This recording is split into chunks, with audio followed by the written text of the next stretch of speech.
all right. Yeah, what's going on, everybody? It's Childish. We're back at it again with that next event update. We got a couple of things going on this weekend, so let's take a look. First one up, we have ourselves that Angelmon dungeon. So if you haven't got an opportunity to see this, maybe you're new to the game and new to the channel, welcome to the channel. Every once in a while, they offer a Angelmon dungeon, and generally speaking, it's for 3-day span, as it's stated here down below.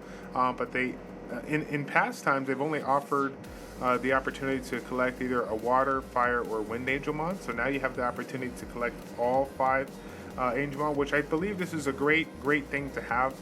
Big shout out to ComTwist because as you guys see right here, every day the time rotates, or the time is same, but every day the elements rotate, and so with now you being able to farm 5 Angelmons versus just 3.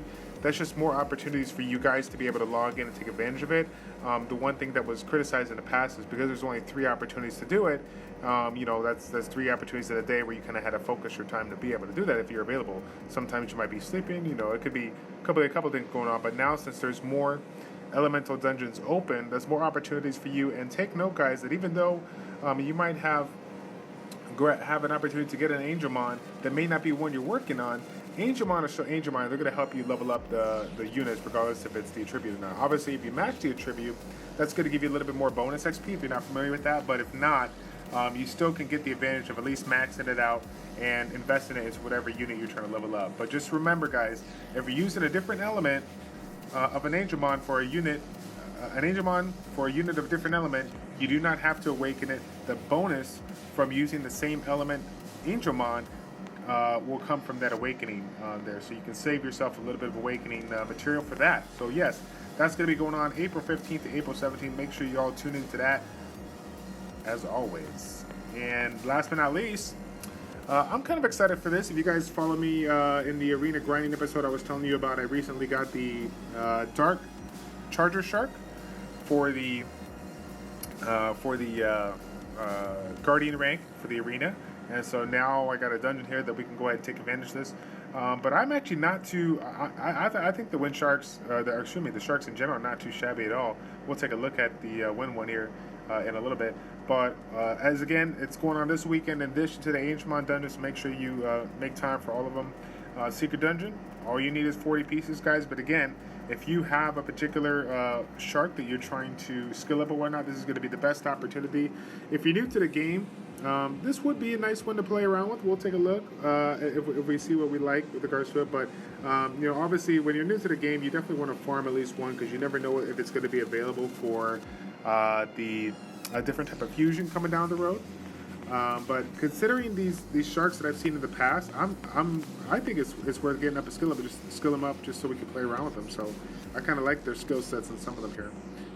Let's see what we got. There we go. And let's go to the awakened version, Zephyrus, I think it's what they call it here. So let's take a look. Performs a lunge attack that damages the enemy while increasing the critical rate for 1 turn. We got ourselves the ability to attack the enemy target, decreasing the tower and attack speed for 2 turns with an 80% chance. And then we have a skill that calls upon the power of the sea to increase the attack power and attack speed fail for 3 turns. And you instantly gain another turn after using this ability. So that's nice, a little self-buff action. Would I call it a farmer? Sure, you can use it. It probably would be nice, but there's obviously a lot of better choices out there, in my humble opinion, but it definitely has a making of a self-sustaining, high-quality unit there to just do an absurd amount of damage here. Attack power, attack speed buff, and then the ability to get attack critical rate. I mean, this thing can wreck face.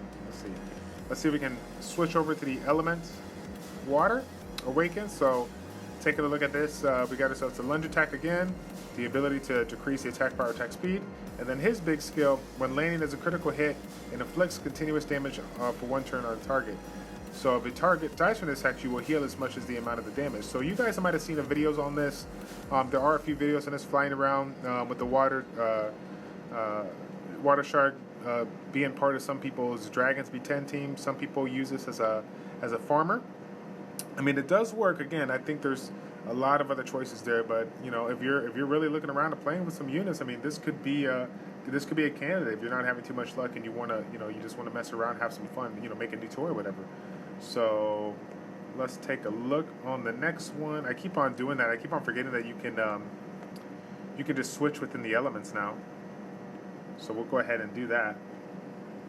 The Fire Shark. This one was pretty famous. I mean, I'm sure a lot of people, played around with it, but the one that comes close to me was Berk 420. If you're familiar with the Educate and Dominate series, Berk 420 showcased this unit, used it at the very, very beginning when a lot of people didn't really know its full potential, and found a lot of value of it in the Rift of Worlds level 5.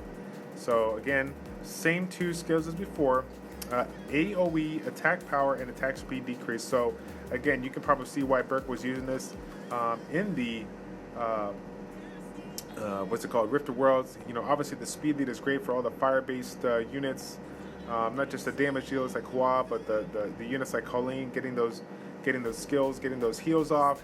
For the units like Lisa, getting those cleanses off quicker. Very, very nice skill set. And then of course we have a skill that has the attack the enemy 3 times and then a high chance of decreasing the enemy defense. So you got a defense breaker, attack breaker, and attack speed breaker. Just overall, really, really nice kit for this particular unit. But let's take a look at these new ones here. Let's take a look at these new ones, the light and dark here. A lot of people don't see these time and time and again, but we'll take a look. Performs a lunge attack that damages the enemy, as always. Okay, same skill as always. Okay, so the passive, fail. I got a 10%. The passive here recovers 30% HP and 50% of attack bar whenever you kill an enemy. Very interesting, very interesting. So I guess this again is another great candidate for farming. So if you do happen to pull this really early on, then yes, this could be a nice unit for farming if you want to go and do it. But as you hear a lot of people state, you definitely want to make a one of your first 6-star units. You want to be a farming unit.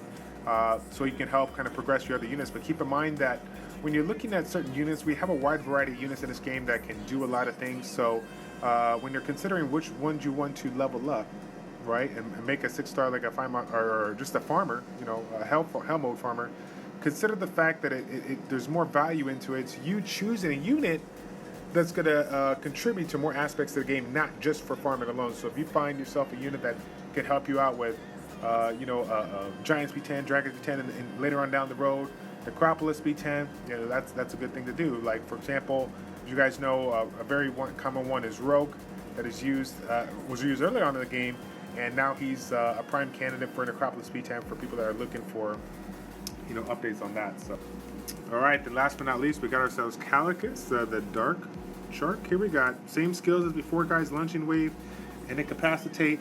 And then last but not least, we got the skill Chowdown. Performs an attack that deals more damage according to how low the enemy's HP is. So when it's lower than 30%, it will do 100% more damage. Now, I have seen a couple of combinations out there on some videos out there, and this guy can definitely do an absurd amount of damage. As far as the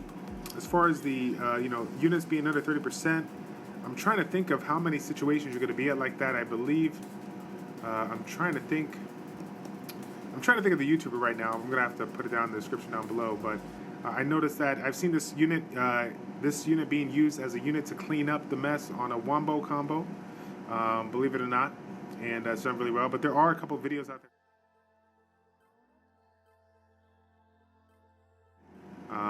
But yeah, I think that's pretty much it, guys. I'm excited for you guys to take advantage of the Angelmon dungeon. In April, and then of course the Wind Shark dungeon here that we got going on from April 15th to April 17th. So okay, guys, that is it. Thank y'all for tuning in. It's your boy Childish, your Childish Plays checking out. Take care, and we'll see you next time, guys.